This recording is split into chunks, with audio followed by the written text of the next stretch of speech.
Elle se retrouva dans une vaste plantation de canne à sucre, entourée de travailleurs épuisés. Le soleil brûlait intensément et la chaleur était suffocante. Dans ses mains, elle tenait une machette émoussée et devant elle s'étendait une rangée interminable de tiges à couper. Au loin, une silhouette familière se tenait debout, observant. C'était Gloria d'or, vêtue d'une robe dorée scintillante.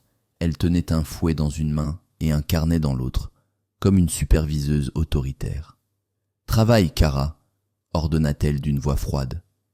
Kara voulut protester, mais aucun son ne sortit de sa bouche. Ses mains se mirent à bouger d'elles-mêmes, coupant les tiges à un rythme effréné. Elle sentait ses muscles brûler, son dos se raidir, mais elle ne pouvait pas s'arrêter. Quand elle se réveilla, son corps était couvert de sueur, et ses bras et ses jambes lui faisaient mal, comme si elle avait réellement travaillé toute la nuit. Elle secoua la tête, essayant de se convaincre que ce n'était qu'un rêve.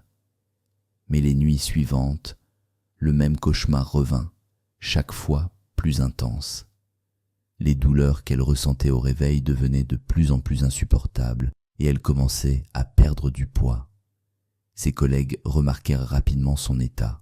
« Kara, tu as l'air malade », dit Tatassia un jour alors qu'elle prenait une pause. « Est-ce que tout va bien ?»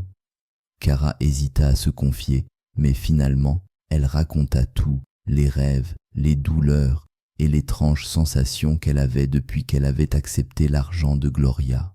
Tatassia fronça les sourcils. « Ça ne me semble pas normal. Je connais quelqu'un qui pourrait t'aider. C'est un pasteur.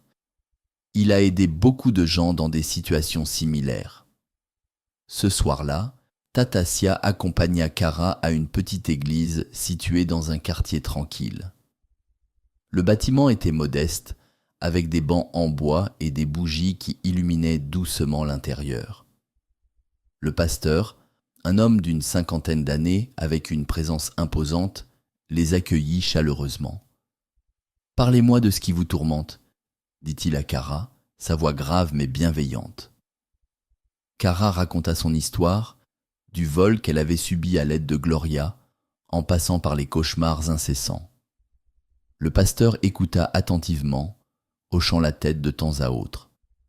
Quand elle eut terminé, il la fixa avec intensité. « Ma fille, ce que vous vivez n'est pas ordinaire.